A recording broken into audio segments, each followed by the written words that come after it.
किसी ने ठीक कहा है कि शादी जैसे नाजुक रिश्ते को चलाने के लिए पति पत्नी का न केवल आपस में जुड़ना बहुत जरूरी है, बल्कि उनका एक दूसरे से संतुष्ट होना भी बहुत मायने रखता है।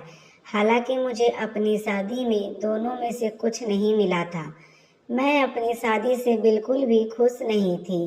ऐसा इसलिए क्योंकि मेरे पति का व्यवहार बहुत ही उदासीन था। उससे मुझे कभी भी वैसा महसूस नहीं कराया था जैसा कि मैं चाहती थी। वह न केवल अपने काम में बहुत बिजी रहता था, बल्कि उसके पास हमारे रिश्ते के लिए भी समय नहीं था। मुझे अच्छे से याद है कि शादी के बाद से उसने मुझे कभी भी नहीं छुआ था। वह मुझसे प्यार करने में सबसे कम दिलचस्पी लेता था। ऐसा नहीं है कि मैंने उससे पूछने की कोशिश नहीं की, लेकिन उसकी बातों में हमेशा मुझे एक टाल मटोली दिखती थी। मैंने कई बार उसके साथ अंतरंग होने की भी पहल की, लेकिन अपना रिश्ता सही करने के लिए मेरे सारे प्रयास खराब हो गए। इस घटना ने मुझे बहुत ही निराश किया।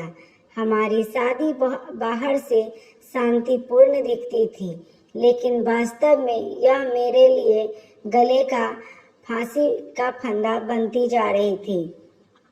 मैं अपनी भावनाओं को बाहर निकालना चाहती थी। मैं अपने पति से प्यार करना चाहती थी, लेकिन मेरे पति हमेशा जानबूझकर जल्दी सो जाते थे। एक दिन ऐसा आया कि मैं इस प्रेमहीन विवाह में एडजस्ट करने लगी। मैंने अपनी शादी से सारी उम्मीद छोड़ चुकी थी कि अचानक मेरे दूर के जीजा, जो लंदन में रह रहे थे, सदियों बाद हमसे मिलने आ गए। वह देखने में बहुत ही आकर्षक थे। उनकी पर्सनालिटी काफी अच्छी थी। वह ऊर्जा से भरा हुआ लग रहा था। उसके पास एक मर्दाना स्पर्श था जिसे मुझे उसके बारे में इस तरह से सोचने पर मजबूर कर दिया। हालांकि मैं अच्छे से जानती थी कि मेरा उसके लिए यह सोचना गलत था, लेकिन मैं इसका विरोध नहीं कर सकी। उसके प्रति मेरा आकर्षण बढ़ता ही चला गया था। एक दिन मैंने उसे अपने पति के साथ अपनी वैवाहिक समस्याओं के बारे में बात करते सुना।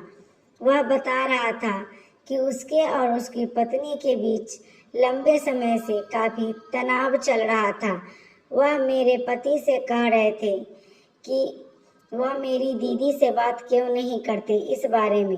हालांकि उसकी बातों में काफी परेशानी थी, इसलिए मेरे लिए यह सब राहत देने वाला था। मैं नहीं जानती थी ऐसा क्यों हुआ, लेकिन मेरा दिल उसकी बातें सुनकर खुश हो गया। इसके बाद हम सब खाना खाने के लिए डाइनिंग टेबल पर इकट्ठे हुए, जहां हमने एक दूसरे से नजरें चुरा ली। एक दिन जब मैं उसे उसकी चाय देने उसके कमरे में पहुंची, तो हमने एक दूसरे को सामान्य से अधिक देर तक देखा। यह काफी अजीब था, लेकिन इस दौरान मुझे ऐसा महसूस हुआ जो कि पहले कभी नहीं हुआ था। हम एक दूसरे के बेहद करीब आ गए। उस रात मेरे पति भी अपने काम से बाहर गए हुए थे। घर पर हम दोनों ही अकेले थे। मैं वैसे भी काफी दिनों से अच्छा महसूस नहीं कर रही थी, जो शायद उसको भी पता चल चुका था। इस बीच वह चुपचाप मेरे कमरे में आया। उसने मुझे बेड पर लेटा देखा। मैंने भी उसे अपनी तरफ आते देखा, जिसके बाद हम दोनों ने एक दूसरे को किस कर लिया। हम दोनों ने न केवल एक दूसरे के बेहद करीब आ गए, बल्कि हमने संबंध भी बनाए। हमने केवल एक दूसरे से प्यार किया। हमने इस दौरान कुछ भी नहीं सोचा। हम दोनों ही बस इस पल को एंजॉय करना चाहते थे। हम दोनों ने एक दूसरे में खुशी ढूंढ ली। घर पर रहने के दौरान हम अक्सर एक दूसरे से प्यार करने का मौका ढूंढते थे। हम यह दोनों के लिए काफी अद्भुत समय था। मैं आखिरकार स्वतंत्र महसूस करने लगी थी। ऐसा इसलिए क्योंकि एक महिला के रूप में मेरी भी कुछ इच्छाएं थी, जो कि आखिरकार पूरी होने लगी थी। मैंने कभी भी अपने पति को धोखा नहीं देना चाहती थी, लेकिन उसने कभी मेरी कद्र नहीं की। मैं उससे बहुत प्यार करती थी, लेकिन उसके लिए यह रिश्ता नाम का था, जिसे वह चाहकर भी खत्म नहीं कर सकता था। एक दिन ऐसा आया जब वह अपनी पत्नी के पास वापस लंदन चला गया। मैंने भी उसे नहीं रोका। ऐसा इसलिए क्योंकि हमने में से कोई भी अपने साथी के खिलाफ जाने को तैयार नहीं था।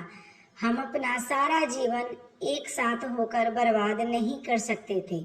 इसलिए हमने अपने बीच के रिश्ते को हमेशा गुप्त रखने का फैसला किया, जिसका मुझे कोई पछतावा नहीं था। तो दोस्तों, आपको कहानी कैसी लगी हमें